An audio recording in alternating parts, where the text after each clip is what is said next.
Questo è Quake, anche questo è Quake, anche questi sono Quake. E no, non sono diventato matto. Infatti tutti questi giochi e molti altri sono tecnicamente Quake. Infatti oggi siamo qui per parlare dei titoli che di nascosto sotto al loro cofano nascondono il motore di Quake 3 Arena. E parleremo innanzitutto di come fanno grandi titoli del mercato degli shooter ad avere Quake 3 nel loro codice e anche quali sono stati i metodi di riadattamento dell'engine di questo gioco per altri FPS completamente diversi dagli Arena. Quindi sedetevi comodi e prendetevi uno snack perché parleremo dei giochi che nascondono segretamente Quake 3 Arena nel loro codice sorgente. Quindi partiamo subito dopo la intro.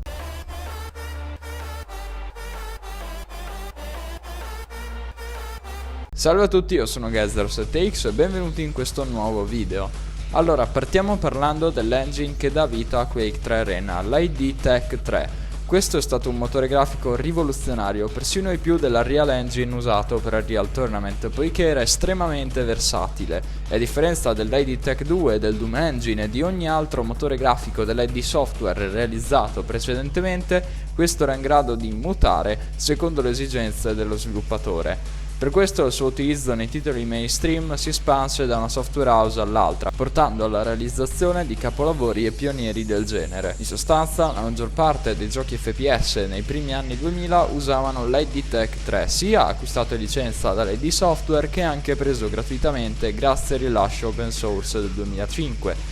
E per questo motivo andrò a dividere questo video in due parti, la prima dedicata ai titoli open source e la seconda parte dedicata ai titoli prodotti da software house che ne possedevano la licenza. Inoltre, nella seconda parte rivolgerò particolare attenzione alla serie di Call of Duty, siccome l'ID Tech 3 è stato utilizzato in ogni gioco della serie fino a Black Ops 4. Activision ha riciclato e modificato dal 2003 al 2018 lo stesso identico engine del 1999. Questa sì che si chiama conservazione dei classici. Ora, i titoli open source, da come avrete ben intuito, sono tutti giochi rilasciati dal 2005 in avanti, di cui veramente pochi a mio avviso sono veramente degni di particolare attenzione in questo video, seppur siano comunque abbastanza belli e degni di essere giocati, siccome molti come Open Arena, Monkeys of Doom, Warsaw, Warfork e Reflex Arena sono sostanzialmente Quake 3 con un altro nome e le texture diverse da quelle del gioco originale, ma ne parleremo meglio in un prossimo video. Poi ci sono i giochi open source che a modo loro sono stati rivoluzionari come Smoking Guns e World of Padman. Il primo è infatti un ottimo FPS ambientato nel Far West e che si allontana molto dal frenetico gioco arena, offrendoci un passo lento e tranquillo per permetterci di sentirci come Clint Eastwood in uno dei suoi classici film western, di cui si sente molto l'influenza all'interno di questo gioco, specialmente grazie agli effetti sonori e le mappe. Per quanto riguarda World of Padman, questo gioco ci riporta nel caro stile arena, tuttavia ho preferito inserirlo assieme a Smoking Guns siccome si tratta di un'arena piuttosto interessante e anche un po' bambinesco, dove noi siamo microscopici e il mondo attorno a noi è composto da ambienti giganti come case e uffici, con armi particolari come sparavernici o cannoni ad acqua. Decisamente degno di nota se volete provare un'arena particolare sopra le righe e molto diverso dal solito. Parliamo ora dei titoli sviluppati da software house che usano la licenza dell'ID Tech 3. I giochi più rilevanti tra questi, senza contare quelli dell'ID Software, sono Medal of Honor Allied Assault e le sue espansioni Spearhead e Breakthrough, Resident Evil Dead Aim, 007 Agent Under Fire, Soldier of Fortune e Soldier of Fortune 2 Double Helix, Star Trek Voyager Elite Force, il suo expansion pack, Elite Force 2 e infine tutto il franchise di Call of Duty, dal primo gioco della serie fino a Call of Duty Black Ops 4. Ora, se avete giocato la maggior parte di questi giochi, vi sarete accorti che molti di questi sono stati sviluppati da Activision, Treyarch, Infinity Ward e Raven Software, ovvero i principali team dietro la serie di Call of Duty. Infatti il legame tra ID Software e Activision è molto stretto. Infatti sin dai tempi di Quake 2 per PS1 Activision è stata publisher e in alcuni casi anche sviluppatore dei titoli dell'ID. Per questo Activision, conoscendo molti dei porting console dell'ID, era colpita dalla fluidità dell'ID Tech 3 sulla nuova PlayStation 2 e soprattutto della sua versatilità e facilità di sviluppo rispetto ad un altro colosso nel settore dei motori grafici dell'epoca. il renderware di Criterion. Comunque, l'ID Tech 3 offriva anche alcune funzioni che sarebbero state d'aiuto ad Activision per lo sviluppo di Call of Duty, ovvero la fluidità su console oltre che su PC, la versatilità e la personalizzazione dell'engine in base alle proprie esigenze e soprattutto la possibilità di connettersi in rete per giocare a match densamente popolati. Quindi questo motore si trovò al posto giusto nel momento giusto. E così Activision, grazie anche ai suoi rapporti di amicizia con l'ID, ottenne la licenza per utilizzare l'ID Tech 3 per la sua nuova serie di FPS.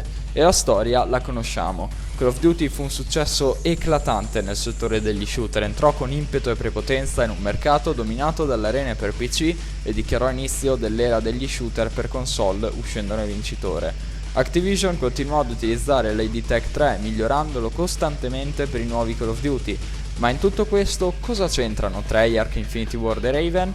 Ebbene, Activision sin dal primo capitolo della serie commissionò i Call of Duty a queste software house che avevano già avuto esperienza nell'utilizzo dell'ID Tech 3 e così nacquero alcune serie di COD come Modern Warfare, Black Ops e naturalmente anche tutti gli altri capitoli.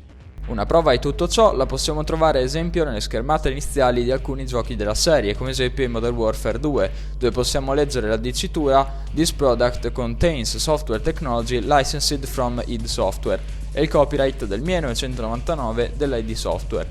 Infatti, seppur considerati come engine proprietari, quelli di Call of Duty hanno appunto avuto tutti, fino a Black Ops 4, il cuore di Quake 3. Un'altra prova è invece nascosta nel terminale dei giochi, accessibile solo con delle copie moddate per PC, come esempio i client di Xlabs, Plutonium o H1, dove molti comandi della console di Quake 3 funzionano anche in COD, provare per credere. E c'è anche una piccola curiosità: Treyarch, per la serie di Black Ops, celebre anche per la sua modalità zombies, modificò l'engine utilizzando un sistema analogo a quello di Croteam per le orde di Sea of Sam. Infatti l'ID Tech 3 e di conseguenza anche gli engine di Call of Duty non erano in grado di elaborare tanti nemici allo stesso tempo, funzionalità che era invece indispensabile per zombies. Così, aumentando il limite di entità massime del gioco tramite l'utilizzo di modelli di risoluzione più bassa per le entità più lontane dal giocatore, riuscirono a far sì che ogni ondata di zombie fosse maggiore di quella precedente. Inoltre, grazie al sistema delle stanze, riuscirono anche a far sì che gli zombie che avevano gli spawn in stanze più lontane impiegassero più tempo per arrivare dal giocatore, che nel frattempo avrebbe ucciso gli zombie nella sua stessa stanza, diminuendo così la quantità di zombie da elaborare per il computer. Purtroppo questa caratteristica fu presente solo nei Call of Duty con le modalità zombies o simili, per esempio sopravvivenza in Modern Warfare 3, Black Ops Declassified o estinzione di Ghosts, quindi non arrivò mai nei titoli di Infinity Ward. In conclusione, l'ID Tech 3 è molto probabilmente uno degli engine più sottovalutati della storia, forse perché è stato messo in secondo piano dai più grandi engine del tempo come Renderware o Source, e ancora oggi questo engine ha un grandissimo potenziale. Molti progetti moderni come IO Quake 3 e Quake 3 ci consentono di realizzare i nostri giochi basati sulla versione open source dell'ID Tech 3.